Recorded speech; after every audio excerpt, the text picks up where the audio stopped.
Hey guys, and welcome back to Z3 Cubing. Today we're going to be making force cubes, but with a twist. Instead of leaving the finished products all single colored and useless, I'm instead going to be recombining the pieces of multiple force cubes to make some really unique piece swap mods. And if that doesn't make sense to you, then don't worry because it will in a few minutes, and to be honest, I'm actually really excited for this. I can't believe I never thought of it before, a way to make force cubes actually useful. So let's go ahead and bring back out the never-ending box of Rubik's Cubes. In here we have everything we'll need, 6 4x4s. So let's go ahead and get started with the first time lapse, which will be making the basic force cubes.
Alright, here are the finished products, or at least the unmodified finished products. Hopefully if you didn't already know what force cubes are, then you've figured it out by now. Basically just taking 6 stickerless cubes and rearranging all the pieces so that you have one of each color. I'm sure you guys already know everything about force cubes and why I like to make them, but if not, I'll leave a link to one of my best informative videos on that subject, which comes after a really cool time lapse of making Mega Ming's force cubes. Anyway, as far as these 4x4s go, I believe they are Mofeng Zhaoxi Meilong 4x4s. I guess I gotta remove the stickers on this white cube. There we go, that's better. Now when it comes to making force cubes, these are actually some of the best puzzles that I've come across. Not only are they relatively cheap, but taking apart the individual edges and corners was super easy, as was putting them back together. There weren't any crazy problems like mismatching numbers of each color of piece like on the Mega Minx, which required me having to cut down and glue some of the edges back together. And also, I really like this detail. All of the internal pieces that you don't normally see are all black, and so you don't have any weird mismatching colors, unlike on say Pure Minxes and Scubes, where they normally just throw random colors in there, and so you have like 70% orange pieces, and so even on say your green cube, you're still stuck with orange internals, which can look really weird, as you can see right here. I just love that everything is consistent with these ones. Of course, the hardest and most time-consuming part of making all these is just assembling all the 4x4s in the end, which takes quite a lot of practice, especially holding those first few pieces as you're making the first corner section. As long as you can do that, it's really no problem to make these. You don't even have to unscrew anything like I did, as long as you take apart your cubes like a normal person rather than smashing them to pieces. But speaking of unscrewing things, we are only halfway through the video because we still have some piece swap mods to do.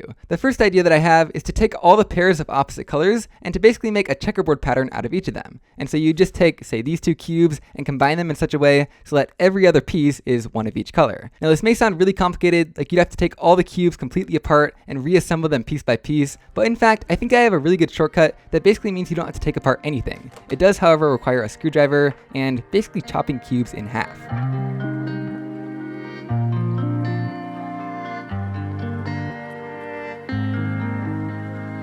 Okay, that didn't work quite as well as I was expecting, but hey, at least we got one cube that worked on the first try. Anyway, you might be thinking, these cubes look pretty cool, but that's not exactly what I was thinking when I heard checkerboard pattern. And you would be correct, because the real checkerboard pattern requires a few extra moves. Watch this.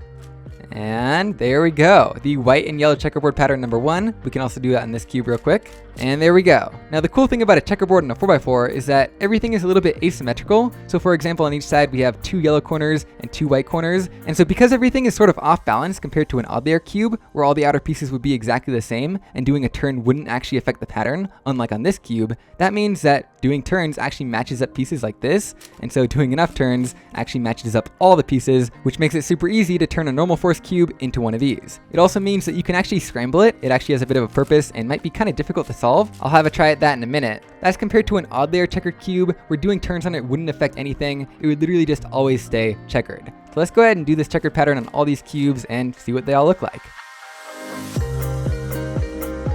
And there we go, all the checkered cubes at once. That looks very cool. Well, except for this one. Let's go ahead and have a try at solving it. I imagine you want to start with the centers and then go onto the edges just like normal. So this center right here is already solved. This one is as well. So we just have to make a bunch of checkered centers, just sort of like this. Okay, there we go. That took me literally 30 seconds to make all the checkered centers, so that was super easy. And now I imagine we want to checker all the edges like this too. So like for example, if we have a white one and a yellow one, we just want to combine them in a way that makes them not white and not yellow.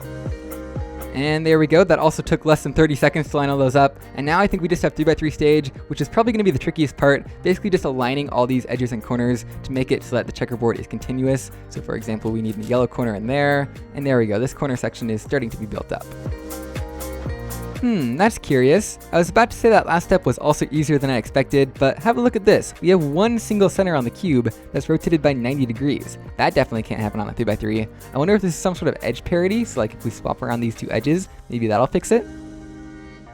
Nothing I do seems to be doing anything to fix this. I wonder if we just start doing some commutators on these centers, like if we just swap these two around and then these two around, I think that would fix it. Yeah, this might be some sort of weird center parity because these have a lot of weird equivalencies.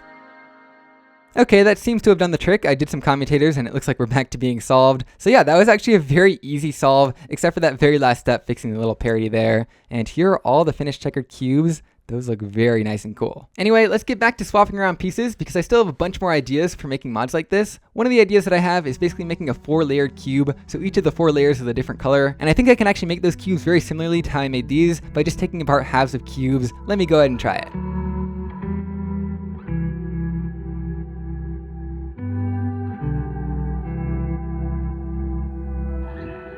Alright, that went a little bit more smoothly than last time with the help of some tape, and I really like the way I have them lined up here because if you just ignore the ends, it kind of looks like you just have normal checkered cubes, but in fact, the way that I made them means that it's kind of like 2 different checkered pairs, so like white and yellow and red and orange on both these cubes, a different combination of colors on these 2 cubes, and another one on these 2 cubes. Now as is, I would say these don't look quite as cool as the ones that I made before, but I'm really curious now what we can do if we do some sort of turns on it. Can we make some sort of cool checkered pattern? Okay, that's not quite what I was thinking when I imagined a cool combined checker pattern, so let's go ahead and get rid of that. I wonder if there's any other cool way to rearrange the colors though. Like if you could swap this layer and this layer maybe? Okay, I just figured it out. It's super easy. We just do a slice like this, turn the top and the bottom layers, and do another slice, and there we go. That's a slightly different looking pattern because we no longer have the checkered pairs.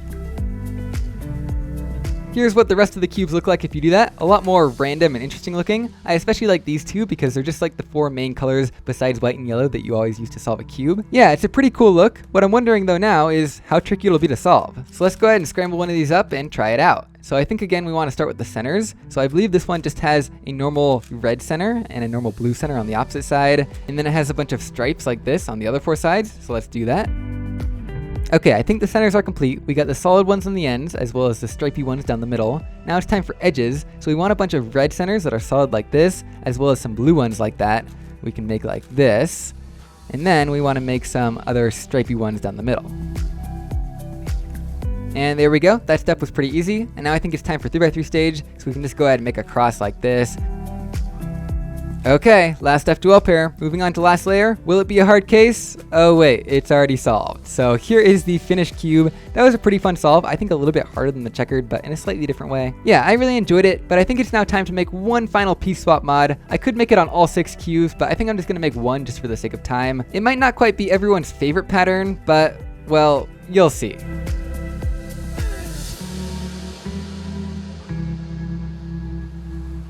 Ta-da! Do you see the pattern?